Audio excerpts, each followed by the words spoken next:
Good morning, student. This is Nadeemuddin, your biology teacher.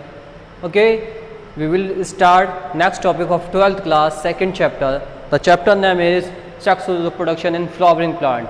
We have studied and completed the male reproductive unit. Now we will start the second topic. The name of the topic is female reproductive unit.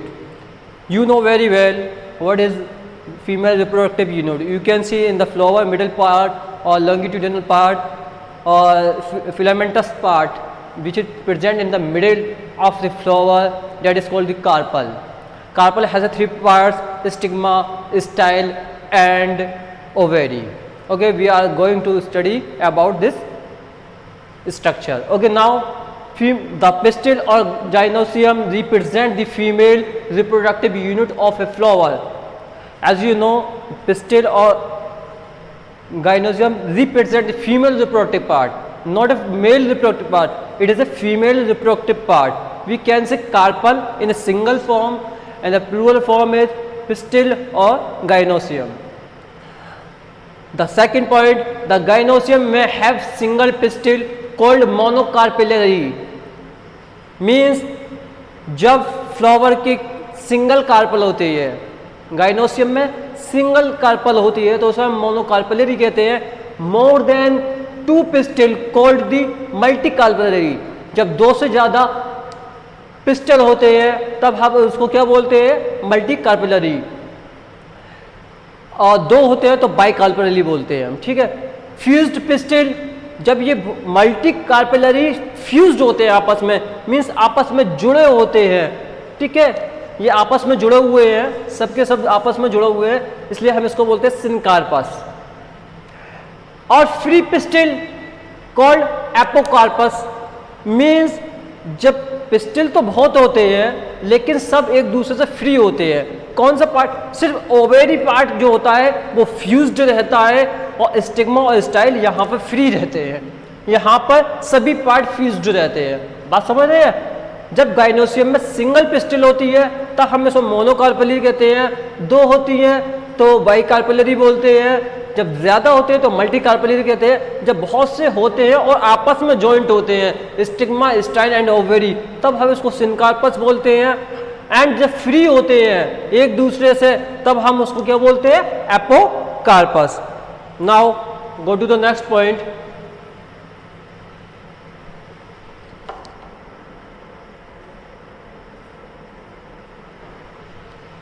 A pistil has following three major parts. As you know, pistil has a three parts. We have studied already about it in last class, 11th class and previous chapter also. Stigma, it receives the pollen grains. जो stigma होता है वो pollen grain को receive करता है pollination के लिए.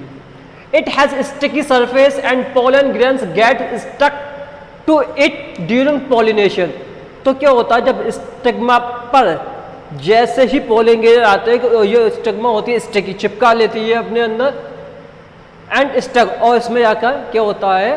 Pollen grain फंस जाता है पोलिनेशन के लिए.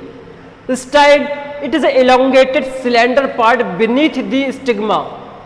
जो लॉन्गिट्यूडिनल पार्ट दिखाई देता है हमें पिस्टिल का, उसको हम क्या बोलते हैं? Style. That connect the stigma with the ovary. यही स्टाइल होती है जो स्टिग्मा को ओवेरी से कनेक्ट करते हैं. It holds the stigma to receive the pollen grains. It holds the stigma to receive the pollen grain. यही वो होते हैं जो होल्ड्स करते हैं स्टिग्मा को पोलन को रिसीव करने के लिए. It is through the style that the pollen tube grows and reaches the ovule. और इसी के जरिए से क्या होता है? स्टाइल से होते हुए पोलन ट्यूब कहाँ तक पहुँचती है? ओव्यूल तक पहुँचती है. ओव्यूल कहाँ होता है? ओवेरी में होता है. ठीक है. Now bottom part, ovary. It is basal swollen part of pistil that contains ovules and eggs. तो आपने ओवेरी का सबसे नीचे का स्वेलन पार्ट देखा है, उसमें क्या होता है? ओवेरी होती है, ओवेरी के अंदर ओव्यूल्स होते हैं और उसमें ही एम्ब्रियो सैक बनता है. Okay, any problem? Stigma, style, ovary. Stigma receive करते हैं पोलन ग्रेन को पोलिनेशन के लिए स्टाइल स्टिग्मा को ओवेरी को कनेक्ट करते हैं और यहीं से पोलन ट्यूब बनाते हुए पोलन ग्रेन कहाँ तक पहुँचते हैं, ओव्यूल तक पहुँचते हैं और ओवेरी के अंदर ओव्यूल होता है, ठीक है, और एग सेल्स होते हैं। Okay, next point.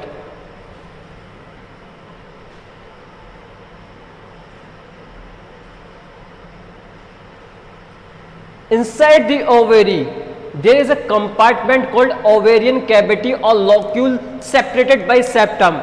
जो आप ओवेरी को देखेंगे, ओवेरी के जो बीच का पार्ट होता है, जो ब्लैंक पार्ट होता है, उसको हम क्या बोलते हैं, ओवेरियन कैविटी। मीन्स हम लास्ट ईयर स्टडी कर चुके थे इसके बारे में। कैविटी क्या होती है, cavity is space for the functioning of the individual part.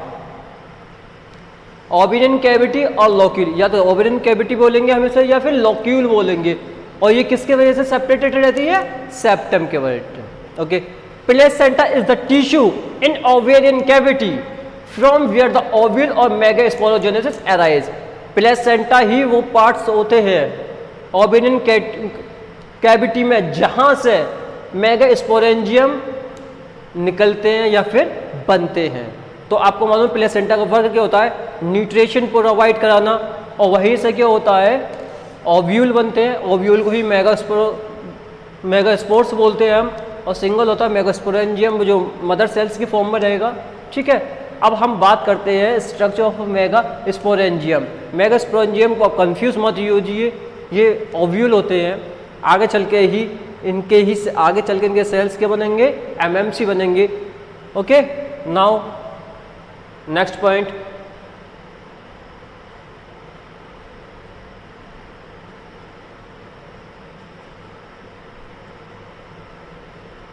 Now you can see the next topic, structure of megasporangium. हमने लास्ट क्लास में माइक्रोस्पोरेंजियम के बारे में स्टडी करी थी। वो मेल रिप्रोडक्टिव पार्ट था, ठीक है, मेल गैमेटोफाइट था, ये फीमेल गैमेटोफाइट है, ओव्यूल। इसी के अंदर क्या बनते हैं, एम्ब्रियो सेक बनते हैं, जो फीमेल गैमेट होता है। ओके, तो हम यहाँ पर पहले इसके स्ट्रक्चर को देख लेते हैं, इसके बाद हम इसकी स्टडी करेंगे।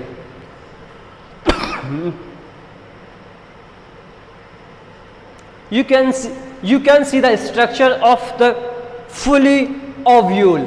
ओव्यूल जो होता है वो ओवरी के अंदर होता है और प्लेसेंटा से है ये अराइज होता है, ठीक है, इतना समझ लीजिए आप, ठीक है। अब इसके बाद हम जो इस स्ट्रक्चर के बारे में हम स्टडी नहीं करेंगे आज।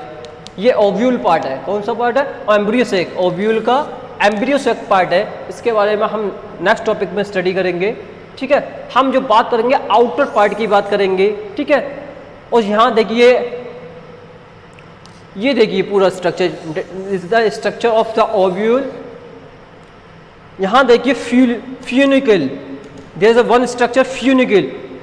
What is funicle? फ्यूनिकल वही होता है जो एम्ब्रियो से, जो प्लेसेंटा होता है, प्लेसेंटा के थ्रू ये जॉइंट रहता है पूरा ओव्यूल, ये वही पार्ट होता है फ्यूनिकल, ठीक है। ये हाइलम, ये जंक्शन होता है कहाँ का, आप ये समझिए, जो प्लेसेंटा होता है, प्लेसेंटा से फ्यूनिकल निकल के आते हैं, ओव्यूल को कनेक्ट करके जोड़ते हैं, ठीक है। और फिर हाइलम इसका जंक्शन होता है, यहाँ पर ये कनेक्ट रहते हैं एक दूसरे से, ठीक है। आगे देखिए हम और स्ट्रक्चर के बारे में करेंगे। देखिए जिस एरिया से ये आता है, यहाँ पर क्या होगा, आपका प्लेसेंटा होगा, यहाँ फ्यूनिकुलर या हाइलम है। ये माइक्रोपाइल पोर्स भी बोलते हैं सब। माइक्रोपाइल पोर्स वो होते हैं जहाँ से मेल गेमेट्स एम्ब्रियो सेक के अंदर एंटर करते हैं और फर्टिलाइजेशन करते हैं। तो ये ओपन पार्ट होता है, इसका क्या होता है, micropyle is a open part. Okay, this is integument, it is a covering, it is a covering of the upper side of the embryo sac। okay, nucellus, this is a cells। यहाँ पर बहुत से cells present होते हैं जो parenchyma sales के बने हुए होते हैं, पेरेन्काइमा टिश्यू के बने होते हैं। जब भी कभी पेरेन्काइमा टिश्यू का नाम आए तो आप समझ लीजिए ग्रोथ करते हैं और फूड प्रोडक्शन में हेल्प करते हैं, क्योंकि ये लिविंग होते हैं। ये आप 9th क्लास में 11th क्लास में स्टडी कर चुके हैं। तो यहाँ पर बहुत से सेल्स बनते हैं और बहुत से सेल्स क्या कहलाते हैं, न्यूसेलस। ठीक है, यही आगे जाकर ग्रोथ में हेल्प करते हैं। अब यहाँ देखिए जो आउटर पार्ट होता है, एक होता है इनर इंटेग्यूमेंट्स, एक होता है outer integuments. Integuments means covering, inner covering and outer covering. तो आपको 3 या 3 और 4 पार्ट्स को याद रखना है। Micropyle, funicle which connect the ovule to the placenta और ovary. It is a connecting part between the placenta and funicle. It is hilum. Okay, it is the opposite part of the micropyle area, just opposite the micropyle area is called the chalaza. Chalaza, ठीक है, micropyle की जो opposite part होगा वो chalaza होगा, micropyle opening part होगा। ठीक है, integument is a covering which protect the fully ovule और embryo sac also. Okay, outer integument, inner integument. Okay, now अब पीछे चलते हैं, इसके बारे में स्टडी करते हैं। Now the structure ovule is also called the megasporangium where the embryo sac are produced. Okay, the ovule is stalked and is attached to the placenta by means of a stalk called funicle. जैसे कि मैंने आपको बताया था, the ovule is stalked, एक stalked होती है and is attached to the placenta by, और ये placenta से जुड़ी हुई होती है किसके थ्रू, फ्यूनिकल के थ्रू। ओके, जब ओव्यूल प्लेसेंटा से जुड़ता है वो किसके जरिए से जुड़ता है, फ्यूनिकल के जरिए से। क्लियर, फ्यूनिकल आपने स्ट्रक्चर में देख ही लिया था। The junction between an ovule and a funicle, जब एक ओव्यूल होता है, this is all part is ovule and funicle, जो कहाँ से आया था, फ्यूनिकल कहाँ से आया था, प्लेसेंटा से आया था इसको अटैच करने के लिए। इन दोनों के बीच में जो कनेक्शन होता है उसको हम हाइलम कहते हैं। Is that clear? Sometimes the funicle extends beyond the hilum to form a ridge called raphe. कभी कभी क्या होता है, फ्यूनिकल बहुत लंबी हो जाती है और क्या बना लेती है, एक रेफे बना लेती है, यहाँ तक आ जाएगी और एक रेफे बना लेगी। ठीक है, the ovule is surrounded by 1 or 2 protective multicellular integument. तो जो ओव्यूल को कवर करता है, सराउंड करता है, वो 1 या 2 प्रोटेक्टिव मल्टीसेल्यूलर इंटेग्यूमेंट होते हैं, कवर होते हैं। Integument encircles the ovule entirely except at the tip, resulting in a small opening called the micropyle. जो इंटेग्यूमेंट होता है ओव्यूल को पूरा कवर कर लेता है, लेकिन एक छोटा सा हिस्सा ओपन छोड़ देता है, जिस हिस्से को हम माइक्रोपाइल बोलते हैं। हमने आपको बताया जो ओपन पार्ट होता है, जहाँ से क्या होता है, आपका मेल गैमेट्स एंट्री करते हैं और फर्टिलाइजेशन करते हैं। The basal part of an ovule opposite to micropyle is called the chalaza. हमने आपको बताया था जो भी माइक्रोपाइल का अपोजिट पार्ट होगा उसको हम चलाजा बोलेंगे।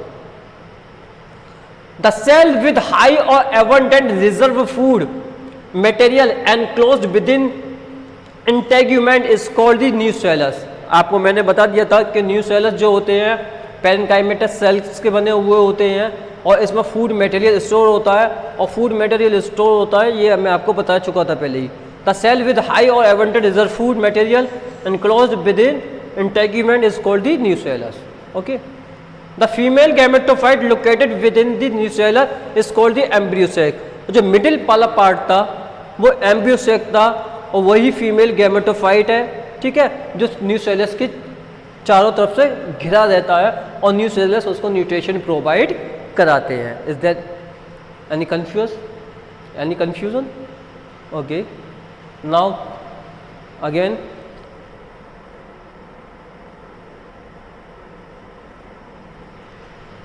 okay, again you can see the structure. Micropyle is the opening part where the gametes are entered for the fertilization, male gamete. Okay, integument is the covering of the ovule, 2 parts, outer integument and inner integument which cover or protect the ovule. Okay, here is a nucellus, it is a food material which nourishes the embryo sac. It is a funicle which attaches the placenta to the ovule. Hilum, it is a junction between ovule and funicle. Okay, the just opposite part of micropyle is called the chalaza. Okay, next. Okay, next topic is megasporogenesis. हम microsporogenesis पढ़ा था जिसमें microspores बनते हैं और pollen grain बनते थे.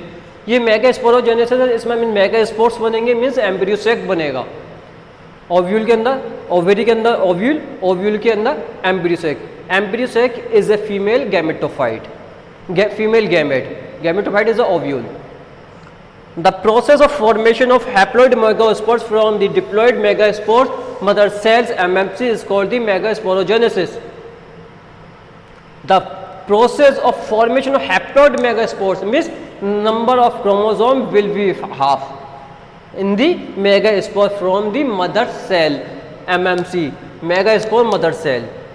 तो आप समझ सकते हैं कि मेगास्पोर्स का बनना किससे, एमएमसी से, मेगास्पोरोजेनेसिस कहलाता है. That clear. जब मेगास्पोर मदर सेल से मेगास्पोर्स बनते हैं, वो हैप्लोइड नंबर क्रोमोसोम्स होते हैं उसमें, उसे हम मेगास्पोरोजेनेसिस प्रोसेस करते हैं.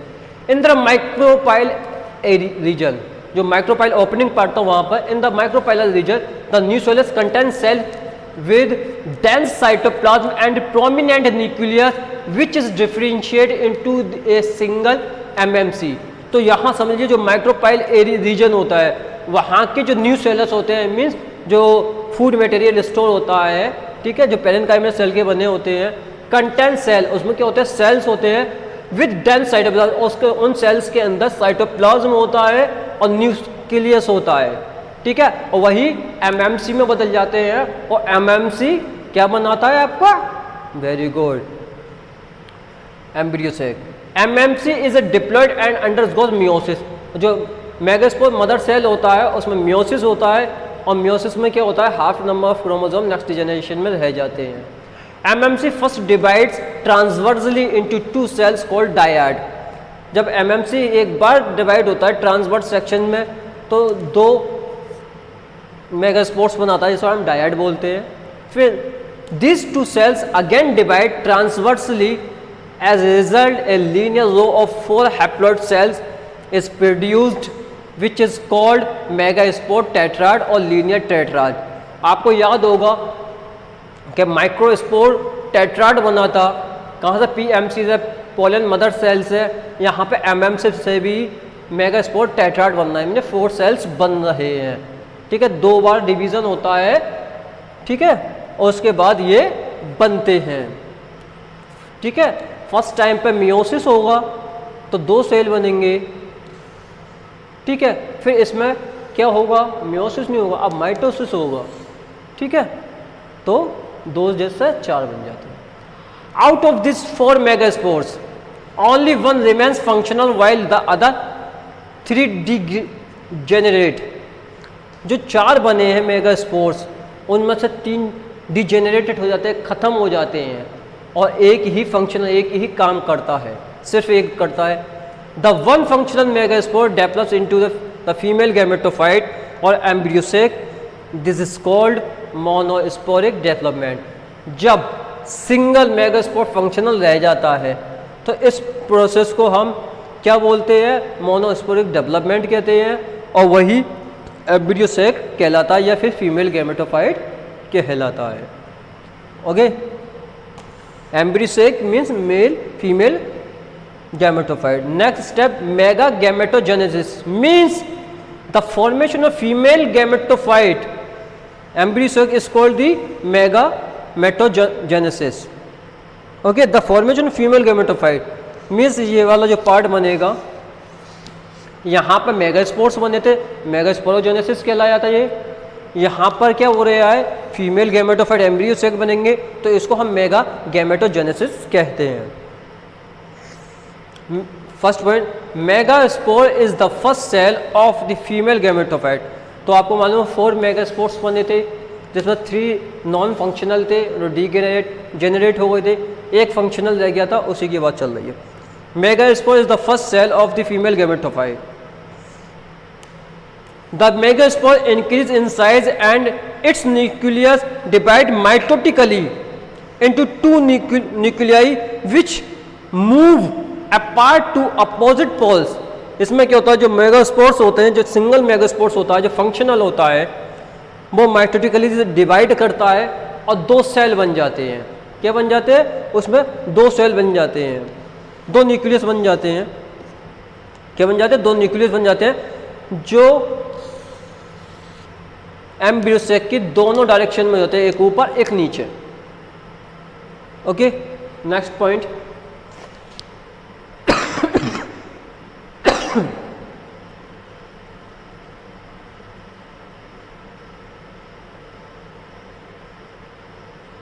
you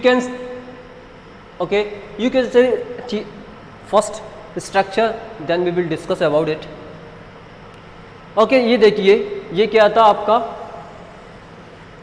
ओव्यूल था, ओव्यूल के अंदर ये एम्ब्रियो सेक था, ठीक है। एम्ब्रियो के अंदर न्यूसेलस थे, जिसमें डेवलपिंग सेल थे, ठीक है, जो नरिश प्रोवाइड कराते थे, और सब एमएमसी बने थे, और एमएमसी ही क्या बनाते थे आपके, वेरी गुड, मेगास्पोर्स। उसमें 4 मेगास्पोर्स बनते थे, जिसमें से 3 नॉन फंक्शनल होते थे, एक फंक्शनल होता था, ठीक है।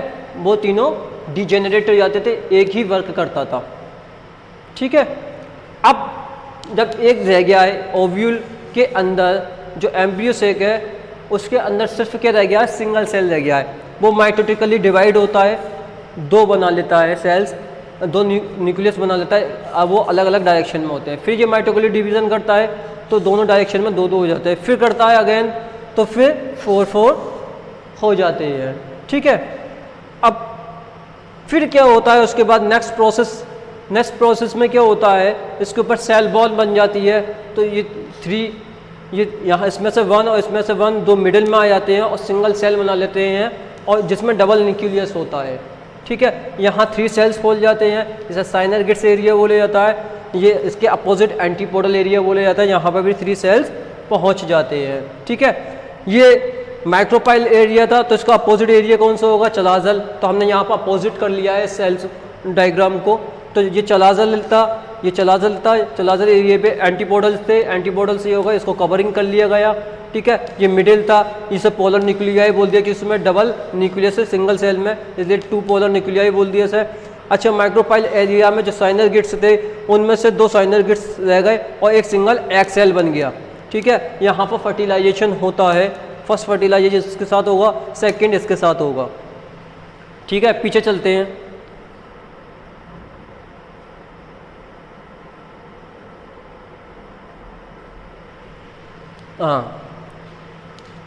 The megaspore increase in size and nucleus divide mitotically into 2 nuclei which move the opposite path. Thus the 2 nucleate embryo sac is formed. जैसा आपको मालूम तो 2 बन जाते थे। The 2 daughter nuclei undergo another mitotic division giving rise to the 4 nucleates. आपको मालूम तो 2 के बाद वो 4 बन जाते हैं, ठीक है। The third mitotical division gives rise to 8 nucleates 7 celled embryo sac, ठीक है। जैसे कि मालूम तो 3 एक डायरेक्शन में थे, 3 एक डायरेक्शन और बीच में एक सिंगल सेल था, उसमें डबल न्यूक्लियाई था, इसलिए इसको हम इस कंडीशन को बोलते हैं 8 nucleate 7 celled embryo sac. Is that clear? The central cell contains 2 nuclei known as polar nuclei. आपको मालूम तो सिंगल बीच वाला जो सेल होता है उसमें 2 न्यूक्लियाई होते हैं, इसलिए पोलर न्यूक्लियाई कहते हैं।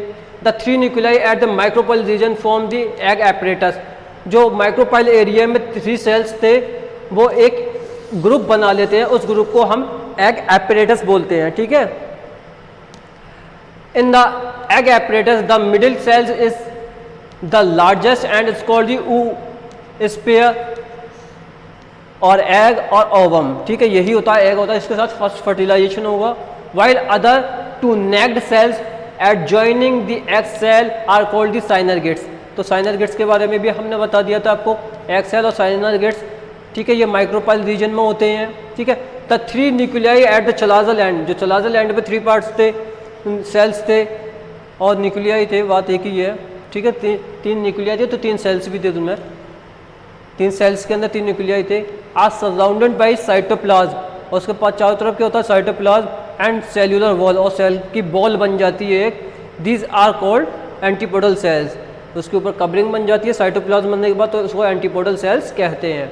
Female gametophyte is 7 celled eight nucleated as it consist of 7 cells but eight nucleus और न्यूक्लियाई, ठीक है।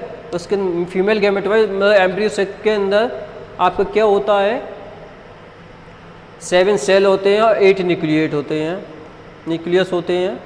2 न्यूक्लियाई इन पोलर सेल्स, और 2 किस में होते हैं, 2 न्यूक्लियाई एक पोलर सेल्स के अंदर होते हैं। नाउ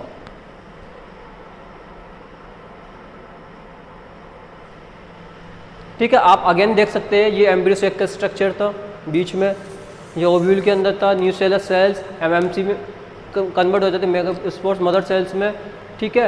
ये सेल 4 टेट्राड बना देते हैं, 4 मेगास्पोर्स बन जाते हैं, इसमें डीजेनरेट हो जाते हैं, एक फंक्शनल रह जाता है। जो एक फंक्शनल रह जाता है एम्ब्रियो सेक के अंदर वो माइटोटिक डिवीजन से 2 बनाता है, फिर 2 से 4 बनाता है, 4 से 8 बनाता है, ठीक है।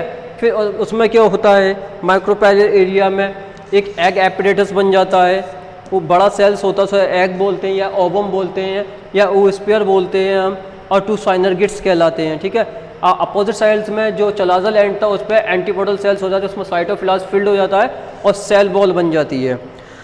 Today this topic has been completed, next topic we will discuss pollination. If you have any problem about this topic you can consult on my WhatsApp number also. Thank you very much.